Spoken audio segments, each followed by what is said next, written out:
दीपक आनंद ने स्वास्थ्य विभाग चंबा में सहायक आयुक्त खाद्य सुरक्षा का कार्यभार संभाल लिया है।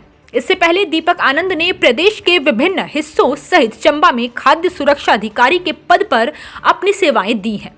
हाल ही में सरकार द्वारा उन्हें पदोन्नत किया गया है। कार्यभार संभालने के बाद दीपक आनंद ने कहा कि जिले के खाद्य विक्रेता लोगों की सेहत से खिलवाड़ ना करें, यह सुनिश्चित करना उनकी प्राथमिकता रहेगी।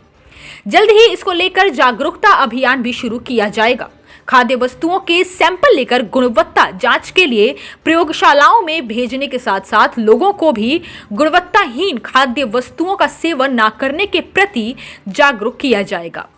उन्होंने खाद्य विक्रेताओं से भी अपील करते हुए कहा कि गुणवत्ताहीन सामान की किसी भी सूरत में बिक्री न करें, स्वयं इस्तेमाल किए जाने वाले गुणवत्ता युक्त सामान की ही बिक्री करें। उन्होंने लोगों से आह्वान किया है कि वे निसंकोच गुणवत्ताहीन खाद्य पदार्थों की बिक्री करने वालों की सूचना साझा करें। सूचना देने वालों की पहचान पूरी तरह से गोपनीय रखी जाएगी। दीपक आनंद ने सभी दुकानदारों से लाइसेंस अनिवार्य रूप से लेने तथा समय समय पर लाइसेंस का नवीनीकरण करवाने का आग्रह भी किया है।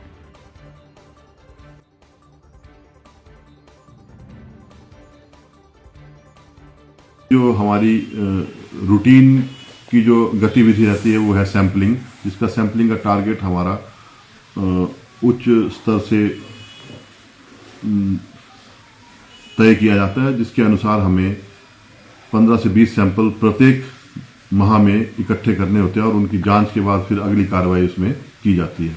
इसी के साथ साथ एक दूसरा एक इनिशिएटिव है जिसमें सर्वे सैंपल लिया जाता है। कि सर्वे सैंपल का मतलब है कि एक सैंपल इकट्ठा किया और उसको जांच के लिए भेजा। अगर वो उसमें कोई कमी पाई जाती है तो उस खाद्य विक्रेता के विरुद्ध कोई कार्रवाई ना करते हुए उसको जागरूक करना है कि आप इसमें इसमें परिवर्तन लाइए और फिर इस अमुक वस्तु को आम लोगों को बेचने के लिए रखें, ताकि उन्हें ये पता चल जाए कि इसमें क्या कमी है और हम कहाँ पे इसका सुधार कर सकते हैं। तो इस तरह की हमारी प्राथमिकता रहेंगी कि लोगों को कानूनी कार्रवाई में ना उलझाते हुए बल्कि उनको जागरूक किया जाए। धन्यवाद। सर, अक्सर लोग विभाग से संपर्क नहीं कर पाते हैं यदि गुणवत्ता उसके लिए हमारी विभाग की तरफ से एक तो ऑनलाइन माध्यम से विभाग से संपर्क किया जा सकता है या दूरभाष के माध्यम से या फिर लिखित रूप में विभाग से। अगर किसी व्यक्ति को किसी भी दुकानदार या किसी खाद्य विक्रेता के खिलाफ कोई अनुचित बात कोई सामने आती है तो हमारे ध्यान में लाएं, उस पर उचित कार्रवाई विभाग द्वारा समय समय पर की जाती है और आगे भी की जाएगी।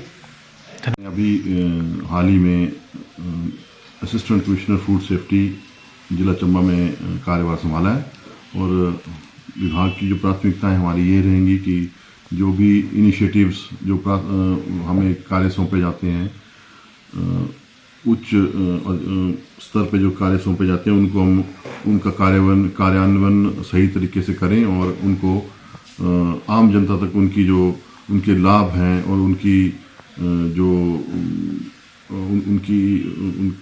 उसमें कोई अगर कोई सुझाव देना चाहता है तो उसमें वो हमें दे सकता है। जिसमें हमारे मेन मुख्य रूप से हमारे रहते हैं कार्यक्रम, एक हमारी MFTL आती है, मोबाइल फूड टेस्टिंग लैब आती है, जो कि जिसमें विभिन्न तरह के खाद्य पदार्थों की जांच उसी समय की जा सकती है, तुरंत की जा सकती है और उसका परिणाम भी उसी समय हमें मिल जाता है, जिससे कि हमें एक रेफरेंस मिल जाता है इन फ्यूचर की। अगर कोई सैंपल फेल पाया जाता है तो उसका हम लीगल सैंपल करके उसको फिर आगे फर्दर जांच के लिए उसको कंडाघाट प्रयोगशाला में भेजते हैं या दूसरी प्रयोगशाला जैसे चंडीगढ़ भेजते हैं।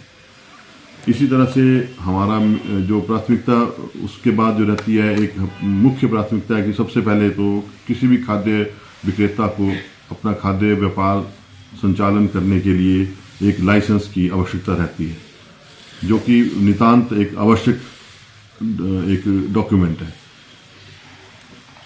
उसको हर हाल में वो लेना ही पड़ेगा। नहीं, अगर किसी के पास नहीं है तो हम उसको समय देते हैं, 15 दिन का समय दे दिया उसको कि उसको आप अप्लाई करो, ऑनलाइन माध्यम से अप्लाई होगा और उसको ऑनलाइन माध्यम से उसको वो प्राप्त हो जाएगा, उसके ईमेल के जरिए उसको प्राप्त हो जाएगा। और इसके लिए विभाग समय समय पर जागरूकता शिविर का आयोजन करता है, जो कि हम आगामी आने वाले दिनों में फरवरी और मार्च के महीनों में हम इसको विभाग की तरफ से आयोजित करने जा रहे हैं। चंबा के विभिन्न स्थानों पर ये इसका आयोजन किया जाएगा और लोगों को इसके बारे में जागरूक किया जाएगा और जानकारी दी जाएगी कि आप किस तरह से लाइसेंस को आसान तरीके से बना सकते हैं। इसी के साथ साथ दूसरी जो हमारी हिमाचल प्लस न्यूज के लिए चंबा से ब्यूरो रिपोर्ट।